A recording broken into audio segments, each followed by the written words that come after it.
regardless, then I am going to, with as much help as I can, for every bill, identify how much of our children's money we are spending on that bill.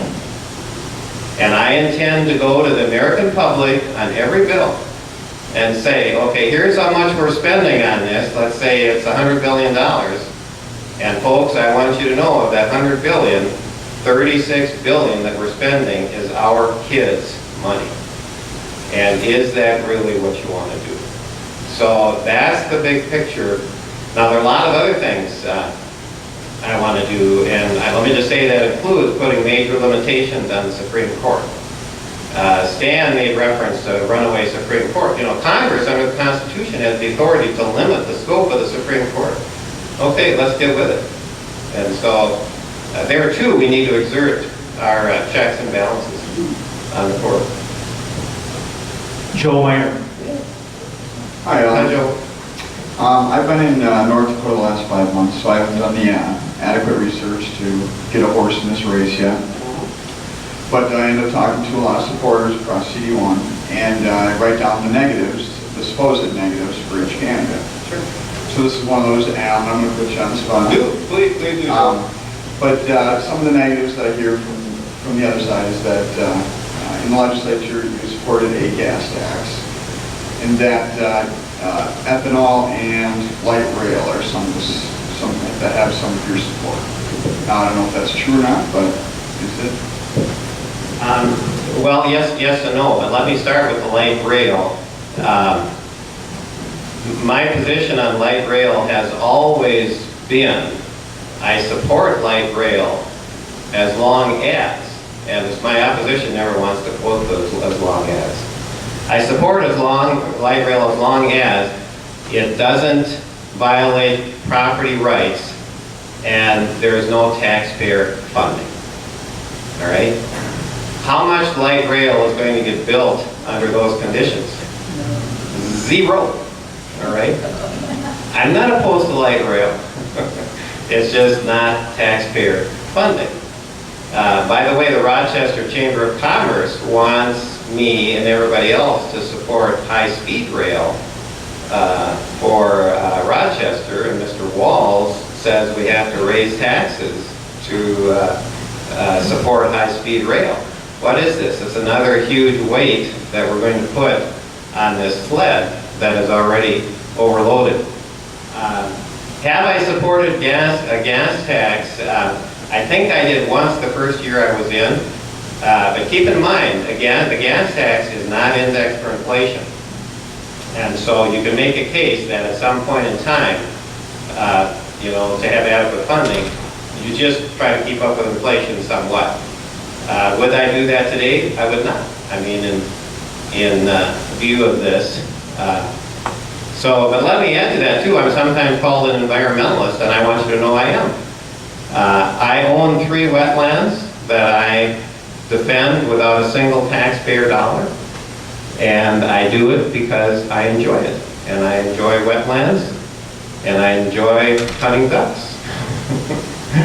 But the bottom line, let me give the bottom line.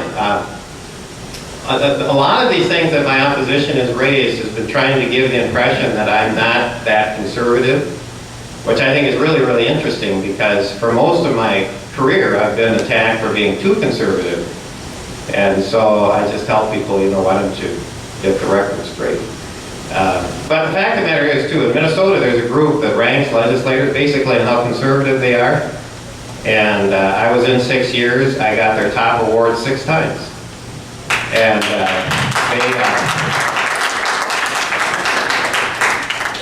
they give that award to about 5% or 3% of the legislators, or something like that. So you'd be hard-pressed to find anybody else that's gotten one every year. And my competition has never gotten one of those awards. So anyway, like I say, I usually deal with the accusation of being too conservative. The interesting thing is today, I'm convinced being conservative is probably the best asset you can have. And so I will take that. But let me add this. As the election goes along, Some people in politics are going to try to draw attention away from the big issue. This is the issue right here. I mean, we are losing our country. This is the issue. And I'm going to do everything I can to stay focused on the need to take our country back. And the small stuff, I'm not going to get off on very much. One more question? Well, yes, we have one more here, but I'd like to tag on and Yes, support your response. Go ahead, Don. If you see where the ramp begins to escalate here, right in 1980, 1990, that's when Mr. Quist served in the legislature. And he was always taking on the Republican leadership and told he was too conservative. When he subsequently ran for governor, because of that background, he didn't have the support of the Republican leadership, and he didn't do well in getting the endorsement to run for governor. If we had some conservatives back in 1980, 1990, I think we would not have the problem we have today. He was right in 1980, 1990 era, and he certainly is right for the time now. So on August 14th, please get out to the primary to vote for Alan Quist. Now Terry Cushman back here has a question.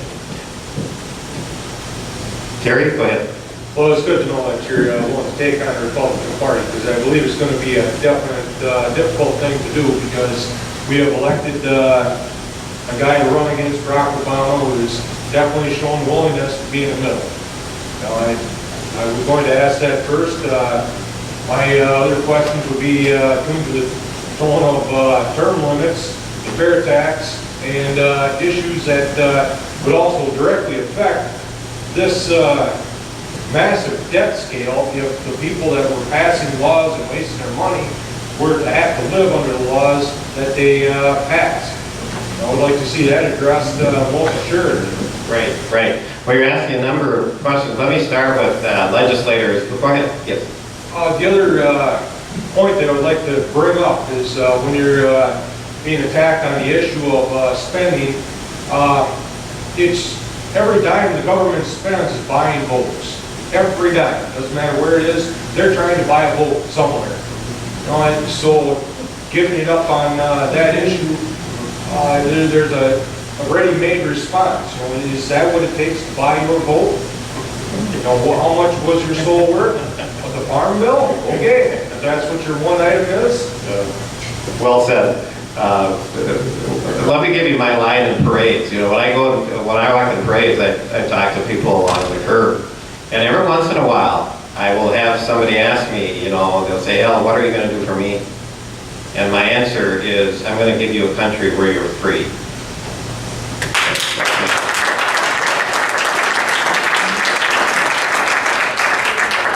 I'll tell you folks, I really think the day of people running for office getting elected because they're going to bring home the bacon, I mean, the party's over, folks.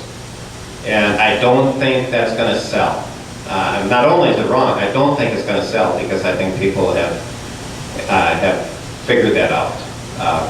But as you know, as you, I'll have to admit, I don't remember each of the questions that you asked, but let me just say this, that I am totally committed to all of the principles of the United States of America. I believe in them. I'm totally committed to the Constitution. I want you to know too, I am here because I'm committed to that, but I want to give people hope. And one of the ways I believe I can give people hope is by saying, here's what we need to do. And it's so obvious. I mean, I haven't told you anything here you didn't know. I mean, all of you said, I mean, of course this is what we have to do. I haven't told you anything that you didn't know already. So why can I give you hope? It's because I want you to know my record is I can be extraordinarily effective. And I want to quote one person to that end, and he's a liberal Democrat who I served with in the Minnesota House.